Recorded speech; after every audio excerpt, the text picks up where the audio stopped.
오전 12시 많은 참여 바랍니다.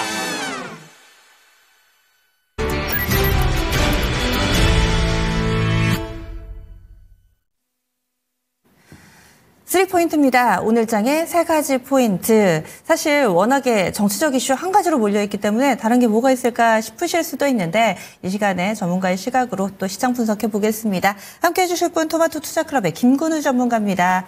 안녕하세요. 네, 안녕하세요. 김근우입니다. 네, 한 주 만에 시장 분위기가 확 바뀌었습니다. 사실 지난주 월요일에도 그다지 쉬운 시장 분위기는 아니었는데 여기에다가 변수가 하나 더 얹어진 상황인데요. 첫 번째 포인트 보겠습니다. 오늘 살펴볼 첫 번째 포인트, 바로 과대낙폭 국내 증시. 정치적인 의견 이런 것을 차치하고서 현재 시장만 보겠습니다. 숫자만 보면서 또 파악을 해보도록 하죠. 과대낙폭이라는 데는 이견이 없을 겁니다. 게다가 오늘 장중에도 저점을 좀 낮추고 있는 상황인데 과대낙폭은 알겠는데 그래서 어떻게 해야 되느냐, 여기에 대한 솔루션은 각자 좀 다르거든요. 전문가님은 어떻게 보시나요? 네, 솔루션은 사실 두 개 중에 하나죠. 내가 뭘 들고 있느냐, 내가 어떤 투자 방식을 선호하느냐에 따라서 완전 다를 건데, 사실 우리가 보편적인 방식으로 이야기한다라면은 지금은 저는 당연히 더 사야 되는 시기로 판단을 합니다. 특히 이렇게 정치적인 이슈가 많이 시장에 접목될 때는 우리가 여러 차례가 있었죠. 지난 2016년도 그렇고 2004년도 그렇고 관련된 이슈들이 있었을 때 유사한 흐름이 나왔던 게 뭐였냐면, 결국에는 정치적인 이슈가 해소되는 움직임, 불안정성이 해소되는 움직임이 나왔을 때는 시장은 내려갔던 것보다 더 강하게 상승작용을 해왔다라는 겁니다. 그리고 그런 사례들에 기반해서 우리가 판단을 하자라면은 어떤 식으로 그러면 올라갔었는가, 그리고 어떤 식으로 내려갔었는가를 항상 기초에 놓고 볼 필요가 있는데, 이걸 기초공사라고 본다라면은 다소 이건 굉장히 안타까운 이야기입니다만은 개인들이 많이 매도하고 나가면 올라갔었습니다. 굉장히 좀 슬픈 이야기죠. 그러면 그런 지점들이 지금도 유사하게 발생하고 있느냐, 그리고 개인들이 팔고 나갔을 때 이 매수 주체가 되는 조건들이 외국인 또는 기관이 발생했을 때 그런 방향성이 나오곤 했었습니다. 지금도 상당히 유사하냐라고 보면 유사하죠. 어마어마한 매도입니다. 개인들의 경우는 이제 양시장을 합쳐서 보게 되면 약 1조 원 가량 매도를 진행하고 있고, 아무래도 종가까지 시간이 있기 때문에 더 매도가 나올 가능성이 상당히 높죠.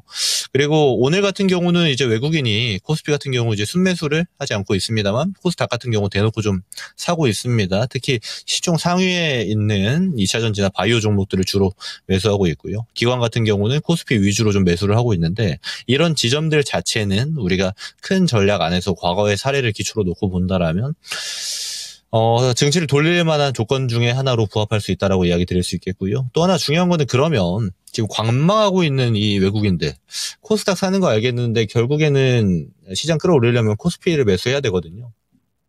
그러면 당연하겠지만 이 고시총주들의 외국인들이 언제 매수를 들어올 것이냐, 이게 상당히 중요한데, 이거는 사실 환율을 봐야 됩니다. 결국에는 다시 돌아가서 또 환율인데, 지금 1430원대에서 좀 어느 정도 홀딩이 되고 있죠. 이건 금융당국이 수비를 하고 있는 겁니다.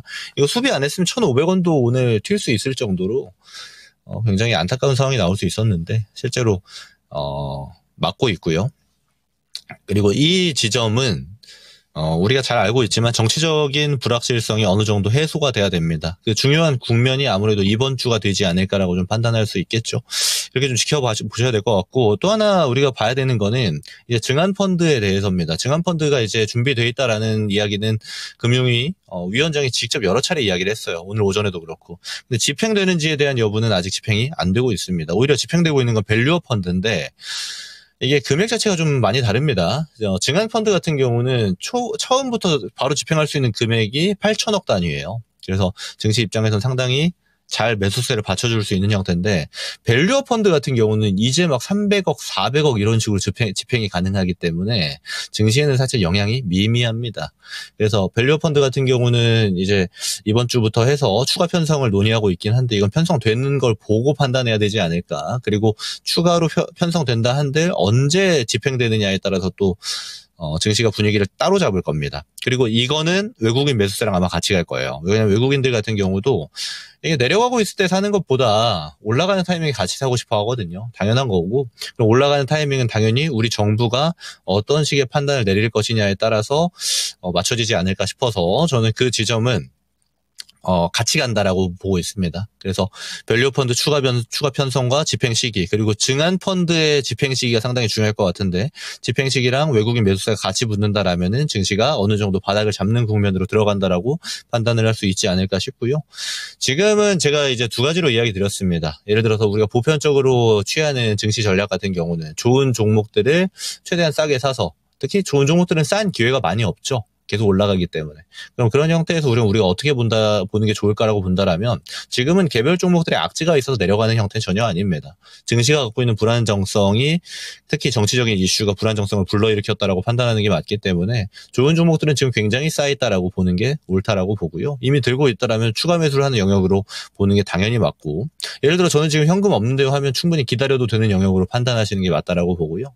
다만 지금 제가 이 보편 전략을 이야기할 때 좋은 종목이 많이 내려온 형태는 당연히 뭐 기다려 볼 법한 영역으로 둬야 됩니다라고 이야기 드리지만, 그게 아니고, 예를 들어서 이제 실적이 아니고 모멘텀이 아니고 테마라든지 다소 논리적이지 않은 종목들의 경우는 지금 상당히 조심해야 되는 영역을 보셔야 된다. 출발한 예를 들어서 10,000원짜리 종목이 20만 원까지 올라갔다라고 보면은 뭐 그런 경우 많이 있지는 않습니다만, 다시 10,000원으로 회귀할 가능성도 충분히 염두에 두셔야 된다. 그래서 내가 들고 있는 종목들이 어딘가, 내가 타겟하고 있는 게 어딘가에 따라서 좀 따로 보셔야 된다라고 이야기 드릴 수 있겠고요.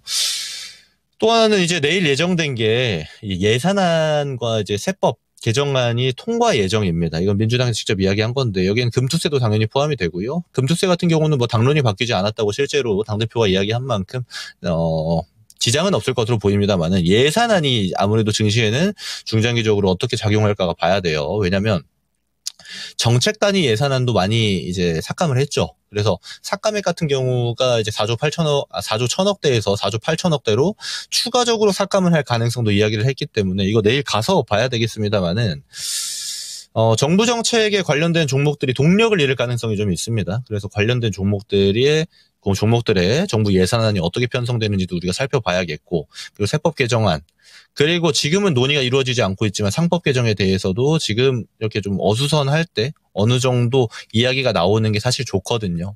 너무 견고할 때는 마찰이 심해지다 보니까 좀 상법 개정안도 당연히 우리 증시에는 필요한 것들인데, 이 또한 어떻게 진행되는지도 우리가 살펴봐야 된다. 그래서 지금 증시는 여러 가지가 되게 불안해 보이지만 하나가 풀릴 때 같이 풀려나갈 가능성이 상당히 높기 때문에 지점들을 각각 좀 살펴봐야 되지 않을까, 이렇게 좀 이야기를 드려보도록 하겠습니다. 그러면은 풀리는 게 지금은 기미조차 안 보이잖아요. 기미를 확인하고 나서 그때 이제 분할 매수에 들어가는 게 좋을지, 아니면 지금부터 슬슬 해도 좋다고 보시는 건지, 이게 궁금하고, 그리고 그렇다면 현재 시점에서 손절은 타이밍은 완전히 지났다, 이렇게 보시는 거죠? 제가 뭘 들고 있느냐에 따라 다르겠죠. 예를 들어 좋은 애 들고 있으면 뭐 최상단에서 신고가에서 잡은 게 아닌 이상은 저는 당연히 추가 매수의 기회로 활용하셔야 된다라고 보고요. 첫 번째 질문이 이제 그러면 시장 돌리는 거 보고 들어가야 되냐? 이건요. 그렇게 하셔도 됩니다. 근데 그럴 현금이 넉넉한 분들이 많이 없을 거예요. 그래서 제가 드리고 싶은 얘기는, 아마 대부분이 기다리는 영역으로 두실 건데, 그럴 타이밍을 구분하는 거는 외국인 매수세입니다. 결국 외국인 매수세는 우리나라 정책의 연관성이고, 또 하나는 환율에 안정되는 형태에 따라 다르거든요. 그러면 그런 지점들을 확인하고 싶으시면 외국인 매수세 붙는 거, 특히 코스피에 지금 매수 주체가 기관이, 매도 주체는 개인이고 매수 주체 기관으로 잡히잖아요. 이게 외국인으로 들어가는 형태에 나오면은 바뀔 가능성이 매우 높다라는 거거든요. 사실 당연한 이야기이기도 하고요. 이 지점을 기준으로 놓고 보시면 될 것 같습니다. 알겠습니다. 그럼 두 번째 포인트에서 조금 더 구체적으로 들어가 보겠습니다. 시장 중심주 조정폭이 중요하다. 여기서 중심주를 기존의 수주산업 베이스의 이쪽 종목군들, 뭐 조선, 방산 이쪽을 봐야 될지, 아니면은 최근에 단기에 관심을 받았던 쪽은 또 이런 AI 소프트웨어라든지 이런 종목군들, 엔터라든지 이쪽이 조금 더 강했잖아요. 어떤 쪽을 조금 더 무게 중심을 두고 시장의 기준으로 삼아야 될지, 그리고 현재 낙폭 어느 정도 나왔는지 투자 전략으로 좀 연결시켜 주시죠. 네, 일단 최근자 가장 가까웠던 중심 영역이었던 종목들 먼저 살펴보겠습니다. 지수가 좋았던 거는 너무나도 옛날이기 때문에 7개월, 8개월 전에 주도주 영역에 있었던 반도체 이런 것들은 해당이 안 돼요. 그래서 JYP부터 최근에 되게 좋았죠. 그리고 이 따라가는 게 이제 하이브라든지 뭐 큐브 엔터나 SM, YG 엔터 뭐 이런 종목들이 같이 좀 움직였었는데 우리가 당연히 기준으로 놓고 봐야 되는 건 JYP입니다. 저는 지금 레벨에서 이 밑에 있는 레벨이 있죠. 여기는 다 기회 영역으로 보셔야 된다라고 판단을 하고요. 실제로 가격을 안 줄 수도 있습니다. 그래서 이 대장인 JYP를 필두로 해서 얘네가 실적 개선이 먼저 됐잖아요. 물론 오늘은 소속돼 있는 걸그룹 일부가 탈퇴한다는 이제 악재가 좀 있어가지고 좀 반영이 되고 있긴 합니다만은 저는 얘가 조정이 생각보다 세게 이렇게 나와주는 형태가 나오면 당연히 매수의 기회로 판단해야 된다라고 보고 그 밑에 딴 종목들 같은 경우는 JYP 돌리는 거 보고 판단해도 늦지 않습니다. 어차피 추종하는 형태가 굉장히 강하기 때문에 실적 돌아선 건 JYP가 우선이다라는 점 참고하셔서 좀 대응하실 수 있겠고요. 그래서 여기 중심인 JYP를 필두로 보시면 되고 이제 AI 단은 좀 다릅니다. 제가 추천주로 드렸던 이제 네이버부터 같이 좀 살펴볼게요. 잘 안 빠집니다. 그죠? 네이버는 잘 안 빠져서 얘네는 빠지면 당연히 봐야 된다라고 저는 개인적으로 보는데 얘네가 이렇게 살아있다라는 거는 한글과 컴퓨터라든지 예를 들어서 이스트 소프트 이쪽이 제가 대장단이라고 이야기를 드렸는데 이쪽은 이제 조정시 매수 기회로 판단해야 되는데 그 영역에 다 도달해 있다라고 저는 봅니다. 근데 이스트 소프트는 이전에 이제 한컴 같은 경우 조정 받을 때 쐈어요. 이러면 좀 더 내려와야 됩니다. 그래서 이런 지점들이 좀 특이점이다라고 보실 수가 있겠고 네이버 같은 경우는요. 얘네 조정 나오면 사야 되는데 지금 같은 시장에서도 안 빠지죠. 굉장히 강하다라고 볼 수 있는 거고 누구나가 사고 싶어하는 종목이라고 판단하셔야 됩니다. 얘는 적당히 내려오면 살 생각을 하고 판단하셔야 되는 게 지금 네이버고 이렇게 형태가 좀 다른데 여기에 이제 같이 보는 게 이제 카카오 관련주들이 있어요. 이쪽은 성격이 지금 많이 바뀌었다고 보셔야 됩니다. 카카오부터 카카오페이 물론 카카오뱅크 같은 경우는 밸류 공시를 함으로써 주주 환원에 대한 의지를 강하게 피력하기도 하고 이제 모멘텀이 좀 별개라고 보실 수 있겠습니다만 지금 카카오 그룹주는 거의 정치 테마주예요. 그래서 얘네들을 이제 주력으로 삼기 좀 어려울 것 같다. 저는 이렇게 판단을 하고요.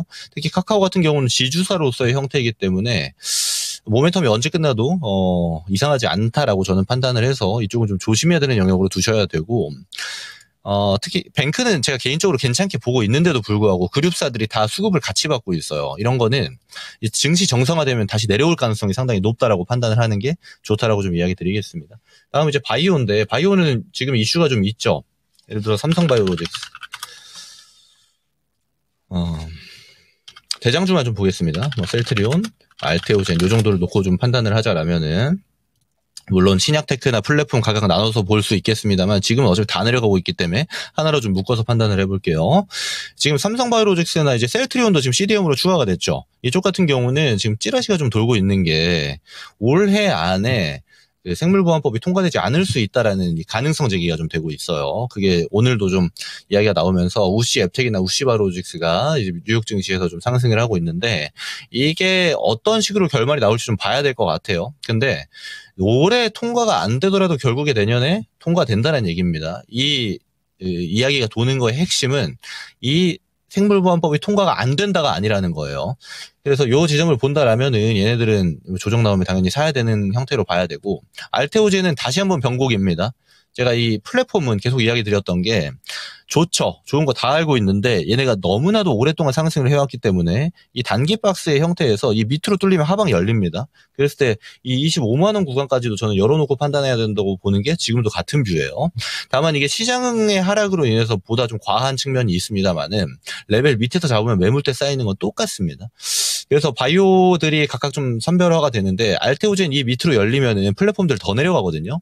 예를 들면 르가켄 바이오, ABL 바이오, 에이프릴 바이오 마찬가지입니다. 그 점 좀 참고하셔서 보셔야 되지 않나라고 좀 보고 있고요. 그래서 CDMO 쪽은 매수 기회로 좀 판단할 수가 있고 플랫폼 그리고 여기 제가 넣어놓진 않았습니다만 신약테크는 이제 각각 갈 거예요. 개별 재료로 움직일 거기 때문에 일정에 따라서 판단하셔야 되는 게 지금 바이오의 영역이다라고 얘기를 드릴 수가 있겠습니다. 그래서 지금 주도주라고 구분 짓기가 사실 애매한 형태죠. 중심주였던 애들 그리고 또는 최근까지 중심주였다가 시장 무너지면서 같이 무너진 애들 정도를 구분하고 있는데 이쪽 같은 경우는 이제 차별화가 좀 되고 있습니다.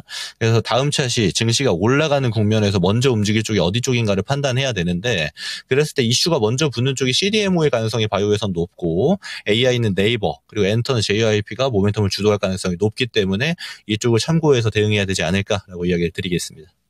이들의 시장의 주도력, 시장 가운데서 또 자금이 몰리고 단계 좀 핫했던 종목군들인데 여전히 조정받으면 관심 갖고 봐야 된다. 제약바이오 섹터 내에서는 CDMO 쪽하고 또 신약 개발하고 조금 매력도를 달리 비교 분석을 해주셨어요.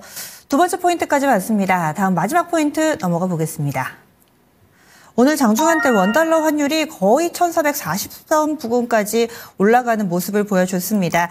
장중에 1438원 터치를 하고 현재는 조금 좀 조정이 상승 탄력이 둔화되면서 1434원 80전 구간을 지나가고 있습니다. 물론 고점 대비로 탄력이 줄어들었다고는 치더라도 10원 이상 급등한 상당히 절대 레벨이 높은 수준입니다. 우리나라 산업구조상 원자재를 수입해야 되는 상황이기 때문에 사실 고환율 부담스러울 수밖에 없습니다. 그럼에도 불구하고 남몰래 웃는 그런 섹터들 좀 찾아보고자 하는데요. 고환율 수혜주 어떤 게 있을까요? 네. 당연하겠지만 수주 산업입니다. 이쪽은 제가 오랜 시간 동안 많이 이야기를 드렸던 애들인데 이쪽도 많이 내려갔죠. 먼저 조선 이야기 드리겠습니다. 현대중공업부터 하나오션, 삼성중공업. 참 많이 내려왔어요, 이쪽도. 근데 보면은 얘네들 매출은 어차피 수출입니다. 그렇죠? 그래서 지금 이 고환율이 1,400원이 이제 뉴 노멀이다라는 얘기가 나올 정도로 트럼프 당선 이후로 한번 튀었고, 그리고 이제 국내 내부 정치 이슈로 한번 더 튀었습니다. 근데 이 상태가 한 방에 이제 정리가 되는 것도 충분히 가능성은 있긴 해요. 1,300원대까지 한 번에 내려오는 것도 가능성이 아예 없지 않습니다. 예를 들어서 이제 작년에 이스라엘 하마스 전쟁 발생했을 때, 또 과거에 이제 러시아 우크라 전쟁이 발생했을 때 강하게 급등을 했다가 완화되는 국면으로 들어가자마자 환율도 강하게 하락을 했었거든요. 다만 이제 그때까지 발생하는 매출들이 고환율 수혜주들 같은 경우는 뭐 좋죠. 이미 만들어 놓은 걸 팔기만 할 건데 비싸게 파는 형태가 나올 수 있으니까요. 근데 이제 수주 산업 같은 경우는 형태가 좀 다르긴 한데 얘네들이 이제 고환율이 뉴노멀이 된다라면 당연히 수혜주로 봐야 되는 거고, 그걸 떠나서 애초에 실적주들이 굉장히 많이 빠졌다라고 이해를 하셔야 됩니다. 그러면 얘네들 같은 경우 조선주는 대놓고 내년에 좋아요. 그리고 대놓고 내후년에 더 좋고요. 그럼 이 상태가 지속된다라는 관점으로 지켜본다라면 지금의 조정은 굉장히 매수하기 좋은 조정으로 판단할 수가 있는 거고, 꾸준히 이야기 드렸습니다만 이런 조선주들이 올해 초부터 해서 상승했다가 조정받고 상승했다가 조정받고, 제가 조정 시마다 이렇게 긍정적인 의견을 드렸었는데 그때마다 올해 단 한 번도 이제 배신한 적이 없죠. 지금도 마찬가지라고 판단을 하고, 지금 예를 들어 현금 비중이 있는데 어디에 편입을 해야 되는지 고민하고 있는 단계에 있으신 분들, 시청자분들 같은 경우는 조선주들 충분히 검토해야 된다라고 이야기를 드리고요. 비슷한 위치에 있는 게 이제 방산입니다. 하나 에어로스페이스부터 트럼프가 당선되고 한 번 더 시세가 좀 세게 나왔었는데 현대로템, LIG 넥스원, 기자재로 보면 하나 시스템, 한국항공우주 이런 종목이 되겠죠. 이쪽이 트럼프 당선되고 다 한 번씩 슈팅이 나왔다가 최근에 사실 계엄령 이전부터 조정이 세게 나왔던 국면이에요. 그래서 제가 이쪽은 조정 시에 무조건 찬스를 줄 거다라고 좀 이야기를 드렸던 애들이고, 그 조정이 세게 나왔습니다. 시장 단위 조정이기 때문에 사실 기존 낙폭이 발생했고 시장 단위 낙폭이 나오니까 굉장히 세게 내려간 형태가 되었어요. 저는 얘네들 찬스로 봅니다. 그래서 없는 분들이 채워준다라면은 이제 수주 산업에서는 조선 방산 이쪽 포함해서 여기 추가로 이야기 드릴 수 있는 게 전력 설비가 되겠죠. HD 현대일렉트릭. 근데 전력 설비는 지금 단계에서는 대장만 보시는 게 좋을 것 같아요. 효성중공업. 이쪽이 이제 대형 전력 설비, 대형 변압기 딴 대장들인데 이쪽만 타겟하시는 게 좋을 것 같습니다. 그 밑에 단 같은 경우는 지금 차트가 많이 깨졌어요.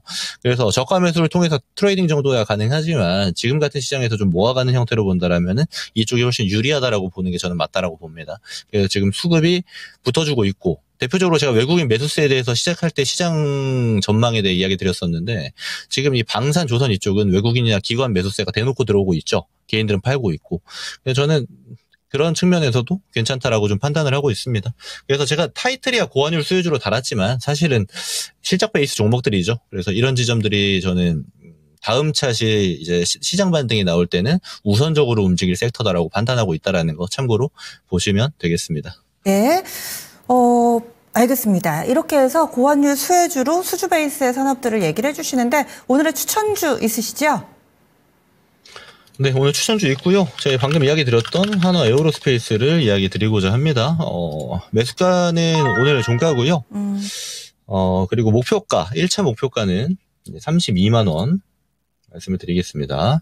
그리고 손절가는 25만 원을 말씀드리려고 하고요. 이 종목 같은 경우 우리 잘 알고 있는 방산주입니다.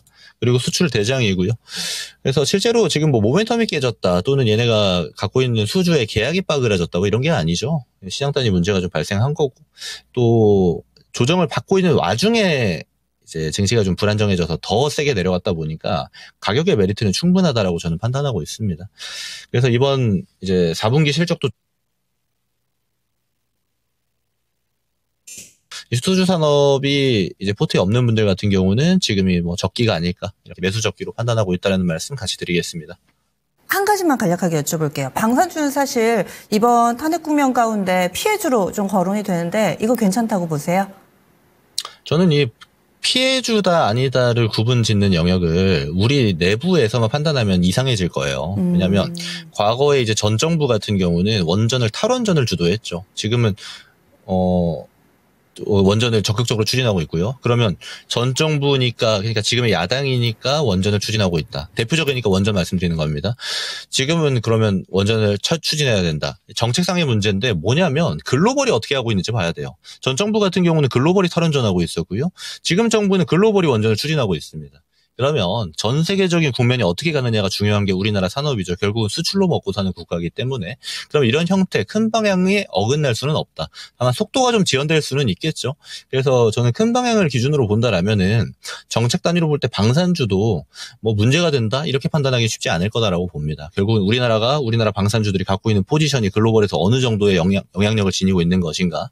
그리고 외국에서 어떻게 판단하는가가 중요하죠. 우리 방산주들을. 저는 거기에 키가 있다라고 판단합니다. 내부적인 시각이 아니라 전 세계적으로 어떤 산업이 주목받고 성장하는지 여기에 착안해서 얘기를 해주시네요. 알겠습니다. 그리고 오늘 시간이 좀 짧게 느껴지는데 무료 온라인 공개방송 있으시죠? 네, 맞습니다. 지금 아무래도 증시가 위기입니다. 위기라는 건 부정할 수 없고요. 그래서 이 위기를 보통 우리가 이렇게 모두가 위기라고 느낄 때는 대부분 기회였는데 그럼 그 기회라고 느끼려면 어디서 트리거가 나와야 되는지 그 지점이 상당히 중요할 것으로 판단하고요. 그러기 위해서는 당연히 증시 레벨에 따라서 트리거도 제가 설명을 드려야 되지만 지금 종목 단위로 보면은 섹터도 제가 좀 국한돼서 이야기를 드렸어요. 시간이 좀 촉박하니까. 그래서 더 사야 되는 애들이 있다면 어떤 애들일지 그리고 조심해야 되는 건 어떤 애들일지 좀 구분해드리는 시간을 가져가려고 하니까 오늘 오후 4시 제 유튜브입니다. 근본투자 유튜브 많이 참여 부탁드리겠습니다. 상황이 좀 어렵기는 하지만은 냉정하게 또 시장을 봐주시는 시간 될 것 같습니다. 알겠습니다. 오늘도 말씀 고맙습니다. 네, 고맙습니다. 네, 오후 4시입니다. 김근우의 근본투자에서 함께 하실 수 있습니다.